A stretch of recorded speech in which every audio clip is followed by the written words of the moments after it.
こんにちは。おかしんチャンネルです。今日はですね、ヤマハの NS10 モニ 10M ってどこがすごいのっていう話をしたいと思います。よくいろんなスタジオの写真とかでヤマハの 10M 見たことあると思うんですよ。黒くてコーンのところが白いスピーカーですね。昔に比べたらだいぶ使ってるスタジオ減ったと思うんですけど、それでもどうでしょうね、半分ぐらいはまだ使ってるんじゃないですかね。昔で言ったらサンレコのね、例えばスタジオ写真見てたらもう10箇所中10箇所は使ってる本当にすごいシェアのスピーカーだったわけですけど、どうしてそんなにテームみんな使ってたのかなとかね、何がすごいのかっていう話をちょっとしてみたいと思います。僕が思うもともと実は自分も10年ぐらいテーム使ってまして、今ちょっとたまたま外してるんですけど、本当にいいスピーカーだし、あんまり似たスピーカーないんですよね。一時期テームのそのコーンが生産終了になった時にね、フォステックスの NF シリーズが取って変わるんじゃないかとか言われてたんですけど、結局その後も 10M の天下がずっと続いて、で本当ここ数年、ですかね、いよいよもう使うスタジオがだんだん減ってきたかなっていう印象なんですけど、で 10M ってどんなスピーカーかって言いますと、まず大きな特徴としてパッシブであること。いわゆる今ってパワードスピーカーと言われる、後ろにこう電源がついてるスピーカーが主流になりつつあるじゃないですか。だけど昔っていうのはね、そもそもスピーカーっていうのはパッシブなものなんですよ。で、ヤマハの NS10M があって、でパワーアンプをつけて鳴らすと、そういうパッシブタイプのスピーカーで、密閉型と言われるスピーカーですよね。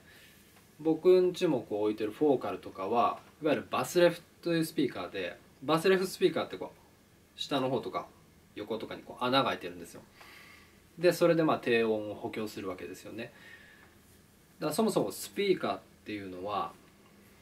コーンが振動するわけじゃないですか。でこの振動がこっちに出る時と、要するにこう動く時であるわけですよ。で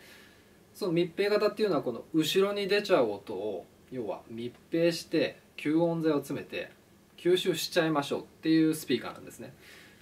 だからこうキレのある、後ろがもう音がこう止まるようになってるので、前の方にだけパーンと鳴らしてこうキレのある動きができるのが密閉スピーカーなんですよ。でその分、後ろバチッと吸音しちゃう分低音がそんなに伸ばせない。だから低音聞いたことある人はもちろんよく分かってると思うんですけど、低音がすごく軽いというかないスピーカーなんですよね。でスペック上で言うと、大体そう 100Hz とか 80Hz とかぐらいからこうもうローは落ち始めてます。で中域のね1200、300ぐらいがこうブワーッと盛り上がってるんですよ。で上は 20kHz からスパンと落ちてる。だ上下下も上も狭くて中域がすごく盛り上がってるのがテームの特徴なんですよ。でこれがすごくミキシングの時にね役に立つんですよ。でどうしてかっていうと、そのスピーカーの周波数を大きくね3つに分ければ、低域、中域、広域ってあるとすれば、その中域には全部の低域で起こっていることもここに影響する。で広域で起こっていることも中域に影響するんですよ。だから中域を見ておけば広い範囲の情報がここを見ることによって分かる。で低音は下も上もバサッと切れてて真ん中がブーストされていることによって何か問題が起こった時に見つけやすいんですよね。というのは例えば1200、300がブーストされてるんですけど、もし自分のミックスがうまくいってたらここがブーストされても音ってそんなに破綻しないんですよ。これは例えば低 M で鳴らしてる時に他の言うたら市販の作品とか自分が気に入ってるリファレンスのエンジニアのミックスとかをそれで鳴らしてみても破綻しません。中域はねすごくブーストされてるのに。だから自分がミックスしてる途中で中域に問題が起こってる時に問題がね強調されやすいんですよ。例えばねボーカルとピアノのある周波数をこうバランスした時にボーカルの方が聞こえるべきなのにピアノの方が出ちゃってたとするじゃないですか。これしか出てない。ところが低 M で聞くとここの問題がブワッと拡大されて聞こえるわけですね。だからよく低 M を鳴らせたら一人前だとかいう言い方があるんですけど、それっていうのは要するに中域のバランスがどこか破綻してたらそれが大きくね強調されて聞こえるんですよ。だからこそその問題点に気づきやすいし修正がしやすい。でさっきも言ったように低 M っていうのはローが 100Hz とかぐらいからなだらかにこうロールオフしてます。でそうすると例えばね前回も言ったヤマハの HS の7とかだとコーンの大きさで言えばね低 M は約18センチあるんですよ。だけど HS7 って 6.5 インチのスピーカーでそうすると 16.5 センチぐらいなのにですよ、下はね低 M より出るんですよ。 HS7 って一応スペック上は 55Hz ぐらいまで下出るんですよ。低 M よりずっと下が出るのにスピーカーの半径は小さいんですよね。それはバスレフポートを使って提供補強してるからそういうことができるんですけども、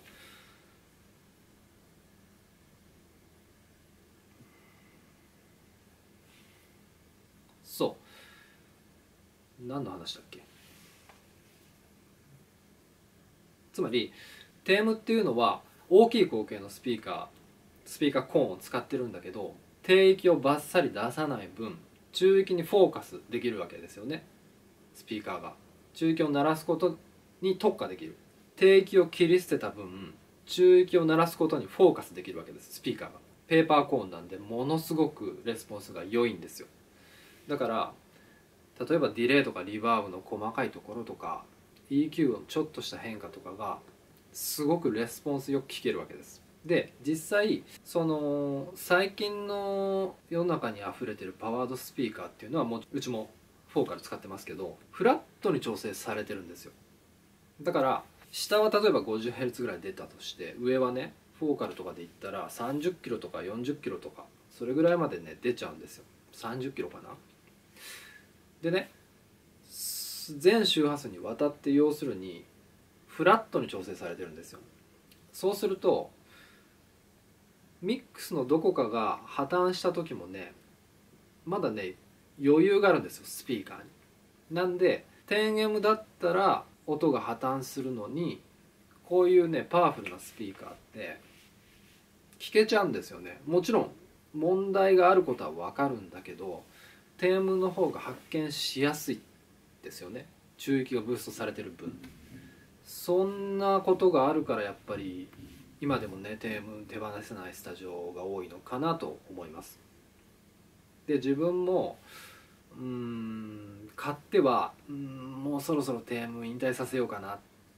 言って一回外して違うスピーカー買ってまたやっぱり戻そうっていうのをもう何回もね繰り返します。で実際今は 10M 外してるんですけどぶっちゃけやっぱり戻したいと今思ってます。で今でも 10M が買いかっていうことなんですけどよくね楽器屋さんとか行ってもねもう 10M って今更みたいに笑う人いるんですけどね僕はねそういう人のことをねアホと呼んでいます。 10M の時代は終わったとかいう人ねいますけどねアホですね。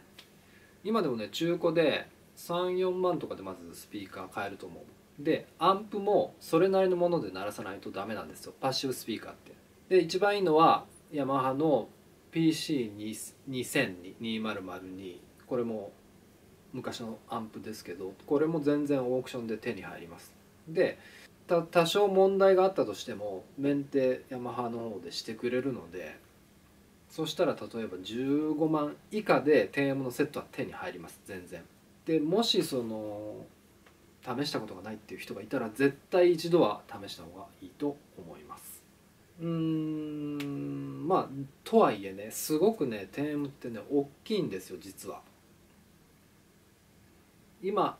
いわゆる世の中でよく売れてる5インチとか 6.5 インチのスピーカーパワードっていうのは全然テームより一回りも二回りも小さいです。やっぱりバスレフのね穴が開いてるスピーカーっていうのは筐体を小さくできるのに低域が伸ばせるんですよ。でテームね多分家にもし買ったらね、うわこんな大きかったのって皆さん思うと思います。広いレコーディングスタジオの中で見てるとそんなに大きく感じないんですけど、うちに来たらねテームでかいです。でしかもアンプもね、もう例えば PC2002 とか買ったらものすごいでかいんですよ。すっごい重いしね。なんでこういう面倒を乗り越えないとっていうところで多分初心者の方とか手出しづらいと思うんですけど、 10M がなくてもここでお過信的 10M がなくても似た効果を得る方法をいくつかお伝えしたいと思います。一つはマスターバスね、僕以前にブログでもマスターバスにトリックを仕掛けろっていうブログを書いたことがあるんですけど、要するにマスターバスで EQ をかけて疑似的に低減的な効果を得る。で僕のおすすめはまず一つバンオカナローって書いてますけど、下は500で上は5キロでもう切っちゃうんですよ。カーブ30とかで。それで一回モニターしてみてください。そうすると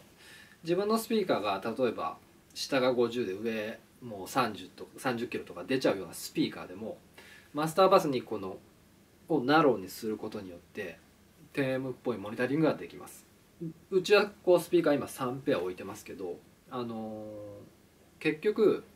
限られたスペースでこういうプライベートスタジオでスピーカーのスイートスポットってねそんなにないんですよ。なので一番いい場所にスピーカーを置いたら他のものは妥協するしかないんですよね。なので例えばワンペアしか使ってない方はこのマスターバスをナローにするという技を使えばそれだけでこれを入れた時と入れない時で2つのスピーカーで聴いてるような効果が得られます。でおすすめです。あとは自分がいろいろ実験してこんな感じ 1328Hz まあ多少のねところはいいんですけどをねもう10デシブーストしてください。で9はもう1でいいです。もうバーッと中域を突っ込んでみてください。これでもねやっぱりテームに近い効果が得られます。なんかミックスしててね、例えば 1328Hz を10デシブーストしたらねおかしいとこ出てくるんですよ。それがミックスの問題点で、それテームで聞いてたら分かることが皆さんが使ってるような例えばフラットな普通の今のモニターで聞いてもそういう問題点を発見することができます。このオカブーストおすすめです。ということでテーム持ってなくてもねある程度疑似的にテームっぽい効果を得ることもできます。あとは普通に自分もここに使ってるけどオーラトーンの 5C ですねとか、そもそもねオーラトーンを真似して作られたアバントーンのミックスキューブとかもいいと思います。厳密に言えば同じパッシブとはいえこのミックスキューブオーラトーンっていうのはいわゆるワンウェイというかフルレンジ一発しかスピーカーがないスピーカーなんですよ。でテームはね2ウェイなんで厳密に言えば違うんですけど、このコーンの紙っぽい音とかレンジの狭さとかなかなか近いところがあって、一昔前のレコーディングスタジオっていうのはラージ 10M オーラトーンっていうのが基本だったわけです。でそのテームをわざわざ今手に入れるのはなーっていう方はオーラトーンとかアバントーンを買うのもありかなと思いますね。それでも普通の 2way のパワードモニターとは全く違うなり方しますから。で結局スピーカーっていうのはその複数持つとしたらね口径とか構造とかが違うものを買わないと意味ないんですよ。よくプライベートスタジオのサンレコでも特集って出るじゃないですか。でそうすると結構ね 2way のスピーカーをいっぱい並べてる人いるんですけど、もちろん意味なくはないですよ。例えばアダム買えばリボンツイーターの音がするしフォーカル買えばベリリウムツイーターだったりの音は全然もちろん違うし、もうブランドが違いがもちろんねブランドが違えばやっぱりスピーカーっていうのは全く違う音するんですけど、それでもねそのパワードスピーカーでバスレフで 2way で似たような直径のスピーカー買っちゃったらちょっともったいないと思います。なんでアクティブ持ってるなら次はパッシブ買うとか、逆にねパッシブ持ってるなら次はアクティブ買う、2way 持ってるなら 3way 買うとか、1way というかフルレンジ買うとかというように構造が大きく違うものを揃えた方が絶対にいいと思います。自分の場合は下がトリオ6ね 3way ですよね。一番これレンジが広いです当然で、その次は上が CMS40 2way ですよね。で真ん中にフルレンジのオーラトーンっていう感じにしてます。あとはもちろんラジカセとかも横に置いてるんですけど、複数のスピーカー持つ時はそういう工夫した方がいいと思います。はい、まとめますと、ヤマハ NS10M のすごいところ、ローもハイも出ない、レンジが狭くて中域がブーストされてることによってミックスの問題点が発見しやすい。ローの問題点もハイの問題点も中域に出てきます。そこにフォーカスされたスピーカーなんですよ。だからミックスの問題点を発見しやすいです。で今でも出回ってるし買う価値あると思います。僕も買い直そうかなと思ってます。はい。でとはいえそのいくつもスピーカーを置けないよっていう方とか、今持ってるスピーカーでも 10M っぽい効果を得ることもできます。ナローにしたりとか、中域をブーストしたりとかして似た効果を得ることができるので、ぜひ試してみてください。はい、そんなわけで、ではまた次の動画でお会いしましょう。